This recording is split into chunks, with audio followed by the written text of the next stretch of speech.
할렐루야. 일하시다가 오신 분들은 피곤하시지요? 저도 어제 이제 봄이 되니까 잡초가 얼마나 자라든지 어제 잡초하고 또 오늘 한 몇 시간에 걸쳐 잡초를 했더니 어렸을 때 우리 어머니나 할머니가 시골에서 허리가 끊어질 것 같다는 말 이해를 못했는데 그게 이해가 가요. 이 잡초 제거 구부리고 하는 게 굉장히 큰 중노동입니다. 그렇게 어려운 생활을 하면서도 그때 시골에서 교회 다닐 때 보면은 그 가난에 찌들고 그러니까 6.25가 끝나고 전라도 시골에서는 굉장히 뭐 공장도 없고 직장도 없고 농촌 사람들이지요. 그러다가 한 해 들면은 그냥 농사 다 엎어버리고, 그리고 지주는 별로 없지요. 많은 사람들이 소장농, 저희 할아버지도 소장농이었는데 지주에게서 논을 빌려서 이렇게 농사를 짓고 추수 때가 되면은 50%는 지주한테 주고 50%를 가지고 그 많은 식구들이 먹고 살려고 하니 굉장히 어려운 때였어요. 가난한 사람들이 식구들은 어쩌면 그렇게 또 주렁주렁 많이 있는지. 그래서 그러한 어려움 속에서도 교회에 와가지고 그때 어린 논에서도 지켜보면은 야, 저분들은 대단한 사람들이다. 그런데 그렇게 허리가 끊어질 것까지 아프면서도 앉아있는 줄은 몰랐어요. 그런데 그렇게 열심히 하루 종일 일하고 또 주님의 은혜를 사모해서 교회당에 와가지고 찬송 부르고 예배 드렸던 그 분들 모습을 생각해 보면서 신앙의 길은 이렇게 열심히 노력할 때 하나님께서 반드시 축복을 부어주시는구나. 2019년도에 제가 어머니 장례식을 지내러 광주의 고향에 갔는데 그 교회가 엄청나게 조그만한 교회였는데 광주에서 제일 큰 교회로 부흥 발전을 해가지고 다른 데로 이사를 가서 그곳에 가보니까 그때 있었던 장로님들이, 집사님들이 장로님되고 이렇게 해가지고 그분들을 보니까 다 자식들이 잘 됐어요. 그때는 엄청나게 못 살던 사람들인데 그렇게 주님을 부르짖고 사모하니까 하나님께서 은혜를 내려주셔가지고 그 자손들이 다 잘 됐다고 그렇게 이야기를 들었어요. 우리가 하나님을 열심히 섬기고 어려운 중에서도 더 주님께 가까이 나아갈 때 불꽃 같은 눈동자로 우리를 지켜보시는 하나님께서 반드시 우리에게 축복을 해주시고 또한 우리의 자손들을 축복하여 주실 줄로 믿습니다. 예수님의 제자들이 예수님께 부탁을 했어요. 예수님, 세례 요한의 제자들은 기도를 어떻게 하는가를 배워가지고 기도를 하는데 우리에게도 기도하는 것을 가르쳐 주세요. 성경은 세례 요한이 어떻게 자기 제자들에게 기도하라는 그런 내용은 없습니다. 그러나 우리가 예수님의 기도를 어떻게 하라는 그 내용은 기록이 있어서 그 기도에 예수님이 가르쳐 주신 기도의 내용을 지켜보면은 한 가지 궁금한 게 생겼어요. 이제 목회 40년이 훌쩍 지나면서 처음으로 이 설교 본문을 보면서 이런 생각이 들었어요. 예수님께서 뭐라고 하시느냐? 하늘에 계신 아버지여. 그때서는 파격적인 그런 내용이었죠. 유대 종교를 믿는 사람들은 그때 당시에 하나님을 이름도 제대로 부르지 못해서 예전에 우리 전라도 시골에서 네 아버지 이름이 뭐냐 그러면 만약에 이수근이면 숫자 근자입니다. 발음을 못했어요. 아버지 이름 이수근입니다 그러면 마치 자식의 아버지 이름을 친구처럼 부르는 것 같아서 그렇게 못하고 점잖은 가정에서 자란 사람들은 아버지 조남이 숫자 근자입니다. 이런 식으로도 유대인들도 하나님의 이름을 부르지를 못하고 스펠링을 이렇게 썼던 시대였는데 예수님은 제자들에게 하나님을 아버지라고 불러라고 그렇게 가르치셨어요. 아버지 하나님. 그리고 아버지의 이름이 영화롭게 하시고 이렇게 쭉 하나님에 대해서 가르치시고 제가 궁금했던 건 그 다음 내용이에요. 40년간 목회를 하면서도 그렇게 눈여겨보지 않았는데 이번 설교를 준비하면서 유난히도 그게 들었어요. 정상적으로 생각해보면 우리가 영적 생활에 있어서 하나님을 불러놓고 그 다음에 내 문제를 주님한테 부탁하기보다는 먼저 내가 하나님 앞에 바로 서지 못한 죄들을 고백하는 것이 순서일 것인데 여기는 순서가 바뀌었어요. 예수님께서 하나님을 아버지라고 부른다 이 말은 제자들에게 하나님은 전지전능하신 분이시며 불꽃 같은 눈동자로 택하신 너희를 지켜보시며 너희의 삶을 책임져 주시는 좋으신 하나님이시다. 그래서 이 하나님을 믿고서 아버지 부르고 난 다음에 무엇을 하느냐 하면은 죄를 용서해 주시옵소서, 시험에 들리지 말게 하시옵소서 이런 이야기 집어치고 우리에게 일용할 양식을 주시옵소서. 나는 그게 아주 성경을 읽으면서 오늘 솔직한 말로 처음으로 눈여겨보게 됐어요. 왜 예수님은 그런 이야기를 했을까? 이러면서 생각이 드는 게 하나님의 본체이신 예수님께서는 우리가 인생을 살아갈 때에 얼마만큼 고난과 고통을 겪으면서 살아가는 것을 알고 계세요. 하늘에서 내려오셔서 인간의 육신의 몸을 입고 그때 당시에 로마 제국의 압제하에서 세금으로 그냥 엄청나게 빼앗겨 버리고 굶어서 굶주린 자식들이 아빠 밥 줘, 또 고통으로 신음할 뿐만 아니라 병이 들어서도 약값이 없어서 병원에 가지 못하는 이러한 고통 속에 사는 유대 민족들을 주님께서 친히 보시면서 너희는 하나님 아버지, 그 다음에 하나님은 너희를 사랑하시고 챙겨주시기를 원하시고 너희의 눈에 눈물을 닦아주시기를 원하시는 좋은 분이시니까 그분에게 내 있는 모습 그대로 와서 죄를 사해 주시옵소서, 시험에 들지 말게 하시옵소서. 그런 모든 신령한 것은 다 하나님이 알고 계시니까 아버지 나 죽겠어, 배고파, 우리 자식들이 울고 있어, 병이 들어서 고통 중에 있어요, 고쳐주세요. 예수님께서 우리에게 일용할 양식, give us our daily bread, 이 명칭을 쓰는 게 또 나는 상당히 의미가 있다고 생각했어요. 그냥 이렇게 가르칠 수도 있었어요. 그런 여러 가지 인생의 모든 문제들을 다 망라해서 하나님 우리의 필요를 채워주시옵소서 이렇게 기도를 하라고 시켰을 수도 있는데 꼭 빵 조각을 딱 집어가지고 우리에게 일용할 양식을 주시옵시고 이게 전체를 대표하는 것 같아요. 삶에 있어서 우리 인간은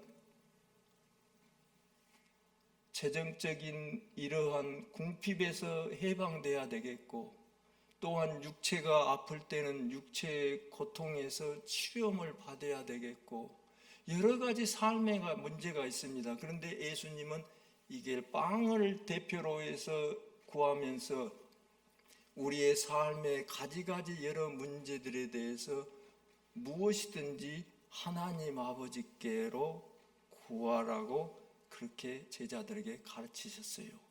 그리고 나서 너희의 죄를 용서해 달라고 내 아버지 하나님께 기도하라.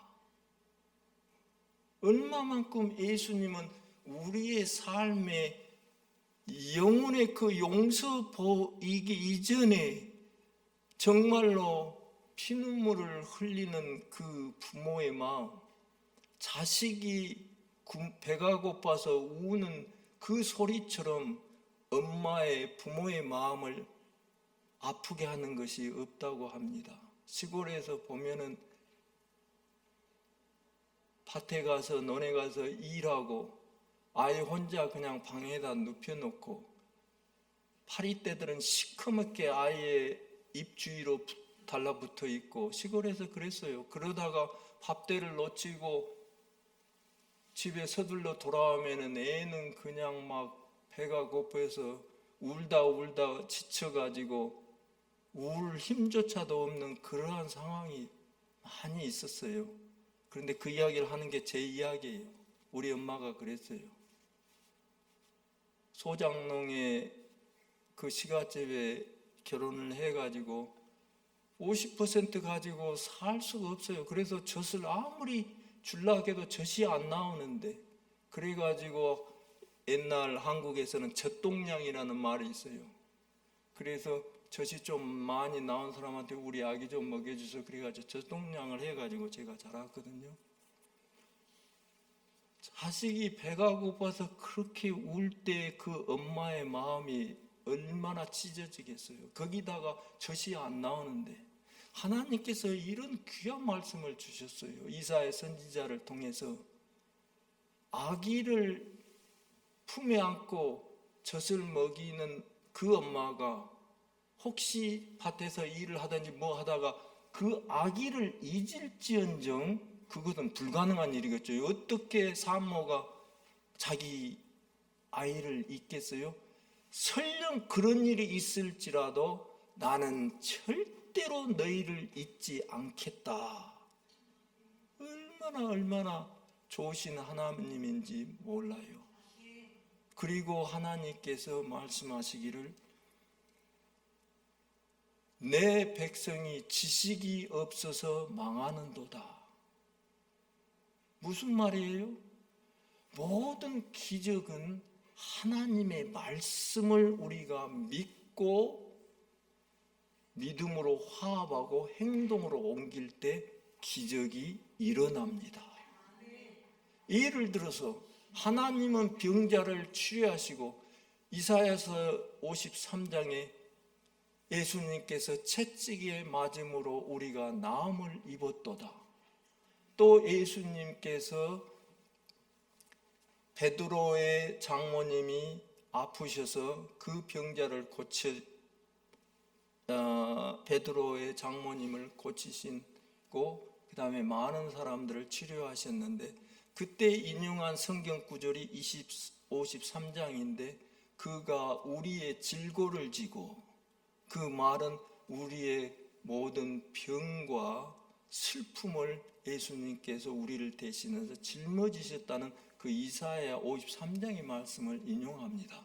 그래서 예수님은 치료하시는 예수님, 우리의 눈에 눈물을 닦아주시는 그러한 좋으신 예수님, 그리고 2000년 전에 병자를 고치시고 문둥병자를 치료하시고 죽은 자를 살리시는 이러한 예수님은 어제나 오늘이나 영원토록 동일하시다는 이러한 말씀을 우리가 모르면은 치료하시는 예수님을 우리가 설교를 통해서나 묵상을 통해서나 말씀에서 찾고 알지 못한다면은 그 지식이 없으로 말미암아 우리는 하나님의 기적을 체험하지 못하게 됩니다.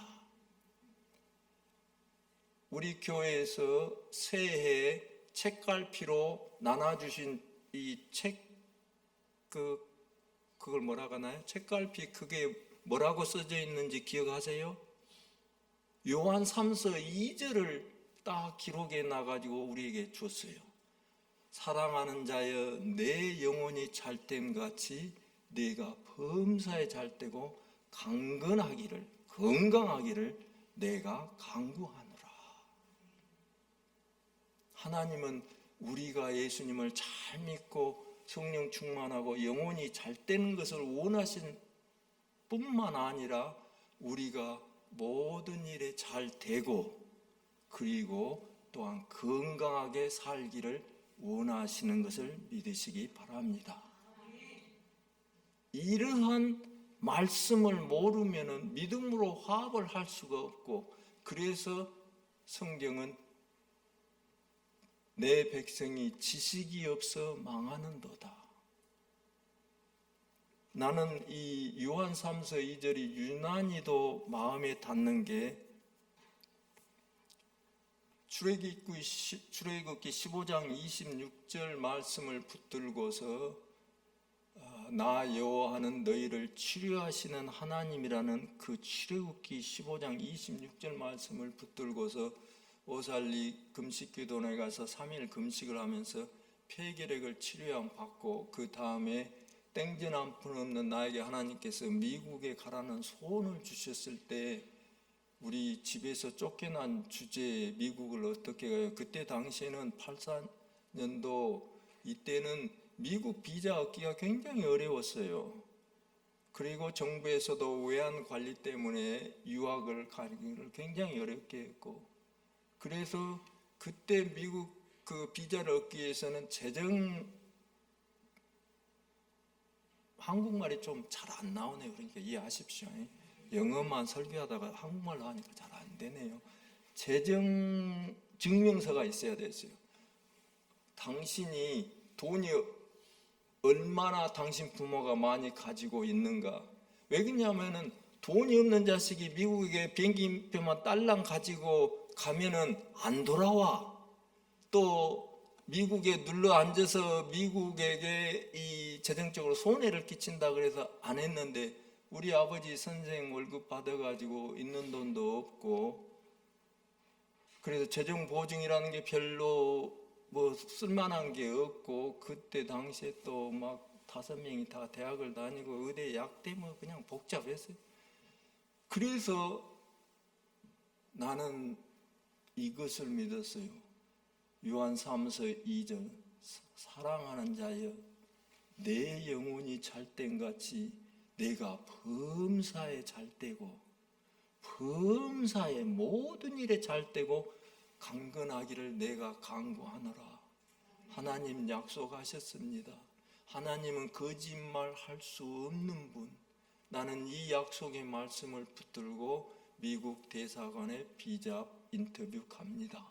그리고는 그때 여의도 순복음교회 가가지고 하루 전날 가서 호텔에 먹을 돈도 없고, 그래서 그때 교회당에 항상 문을 열어놓고 철야 기도를 했어요. 그래서 철야 기도 목사님이 예배를 다 인도가 끝나고 난 다음에 거기서 앉아 있어서 잠도 안 오고, 그 서류를 강대상 앞에다 전부 이렇게 벌려놨어요. 벌려놓고 안수를 그 서류마다 내가 손을 얹고 안수하면서 하나님 아버지, 이 서류를 대사관 직원이 볼 때 성령의 감동 감화가 있어서 사람의 힘으로는 비자 도장 못 받지만은 하나님이 역사하여 주시옵소서 밤새대 눈물로 기도를 했어요. 하나님은 확실히 우리의 눈물에 약하십니다. 우리 육신의 부모들도 자식의 눈물을 봤을 때 가슴이 아파요. 그러듯이 하나님께서도 우리들의 눈물에 약하십니다. 나는 그걸 한 번이 아니라 여러 번 깨달았어요. 오살리 기도원에서 폐결핵 치료함을 받기 위해 할 때도 정말로 처음에는 천주교 다니다가 기독교 가니까 이상하대요. 여기 천주교 다니다 기독교로 옮긴 사람 있어요? 그래가지고 기도원에 가니까 그 기도원에 지금은 의자들이 있지만 옛날에는 이런 평평했어요. 마룻바닥처럼 돼 있는데 명당 자리들은 다 차지했더라고요. 명당 자리는 벽 주변에. 그리고 가운데는 이제 프라이버시가 별로 없는 데인데 거기를 앉았는데 나는 놀랐어요. 거기서 기도를 하는데 얼마나 사람들이 악을 쓰고 기도하는지 나는 그래서 우리 천주교 하나님은 점잖은데 이 기독교 하나님은 이게 귀가 막히셨는가 웃었어요. 그런데 내가 어느 날 그때 3일 금식 중에 하나님의 성령의 은혜가 오니까 이게 진짜로 온통 내가 뒤집어지는 거예요. 그러니까 소리 내서 주님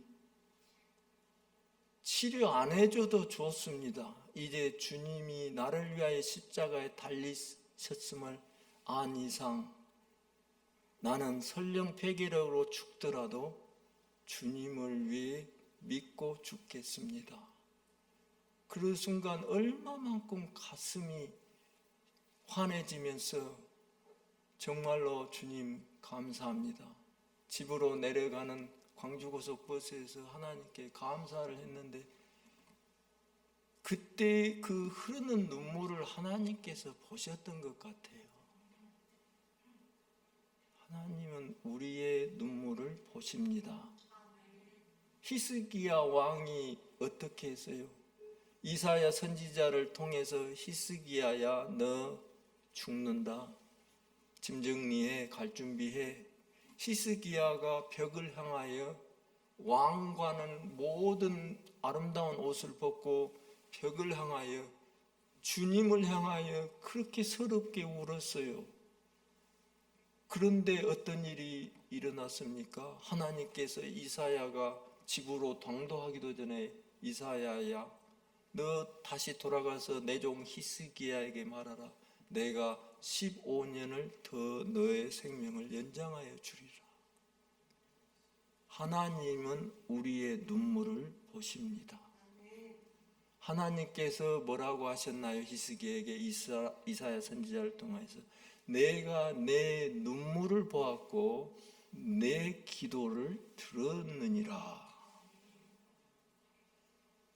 우리가 삶의 어려움을 당해서 기도할 때 어떤 때는 무슨 말을 기도해야 할지도 몰라요. 기가 막히고 온 세상이 깜깜하고 그럴 때는 아버지 주여 하고 울어버리면 됩니다.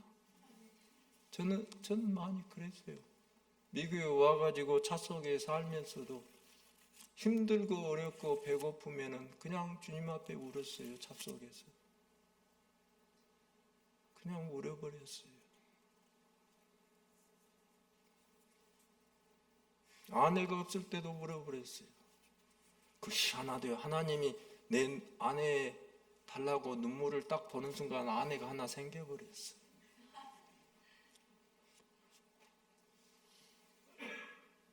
하나님은